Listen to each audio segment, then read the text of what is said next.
Selamünaleyküm kardeşler. Marka Tur kanalımıza hoş geldiniz. Sohbete başlamadan önce videolarımızdan haberdar olmak için kanalımıza abone olabilirsiniz. Bugün sizlere Müslümanların ilk umresi ne zaman gerçekleştiğini anlatmaya çalışacağım. Efendimiz Aleyhisselatü Vesselam Mekke'den hicret edeli 6 sene olmuştu.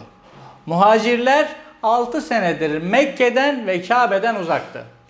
Mekke ve Kabe aşkı ve özlemi iyice artmıştı. Hicri 6. sene Efendimiz Aleyhisselatü Vesselam bir gece rüya gördü.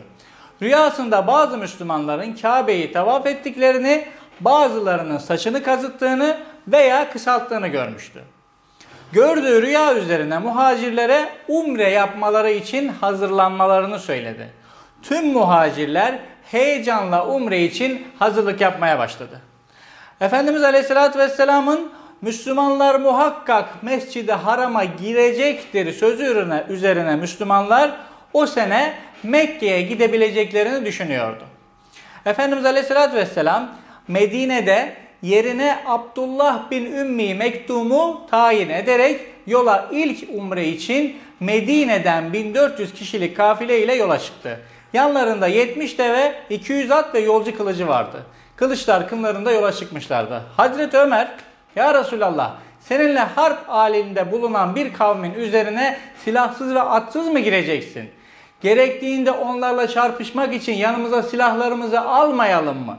diyerek endişesini dile getirdi. Efendimiz Aleyhisselatü Vesselam'ın cevabı ise "Ben umreye niyetlenmiştim, silah taşımak istemem" diyerek mübarek niyetlerinin muharebe olmayıp mücerret umre yani Kabe-i Muazzama'yı ziyaretten ibaret olduğunu ifade buyurdu. Mekkeli müşrikler umre yapmak üzere Müslümanların geldiklerini öğrenince Mekke'ye girişe izin vermeme konusunda mutabık kaldılar. Halid bin Velid kumandasında 200 kişilik süvari birliğini de hazır hale getirip Küraül Gamim denilen mevkiye gönderdiler. Bunu haber alan Efendimiz Aleyhisselatü Vesselam "Yazıklar olsun, Kureyş helak oldu.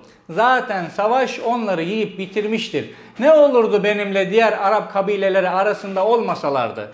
Beni onlarla baş başa bıraksalardı. Onların isteği beni yenmek. Eğer Allah beni onlara galip getirecek olursa ve kendileri de isterlerse toptan İslamiyet'e girerlerdi. Eğer böyle yapmazlarsa çarpışmayı göze almışlardır demektir. Kureyş müşrikleri kuvvetlerinin çok olduğunu mu zannediyor? Vallahi Allah'ın tebliği için beni göndermiş olduğu dini hakim ve üstün kılıncaya kadar, şu başım gövdemden ayrılıncaya kadar onlarla savaşmaktan asla çekinmeyeceğim" dedi.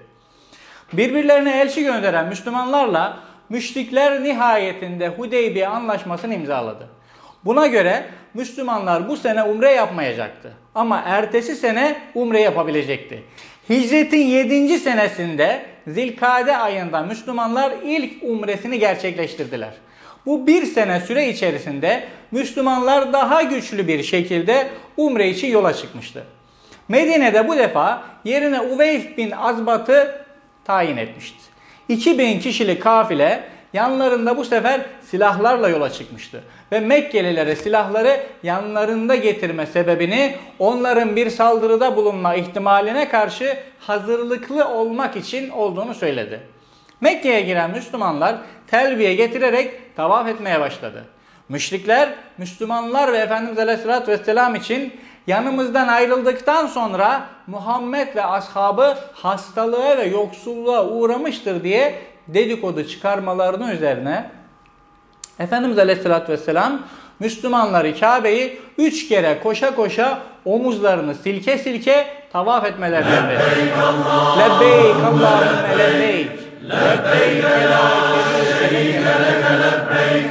İnnel hamde ve ni'mete leke vel mulk.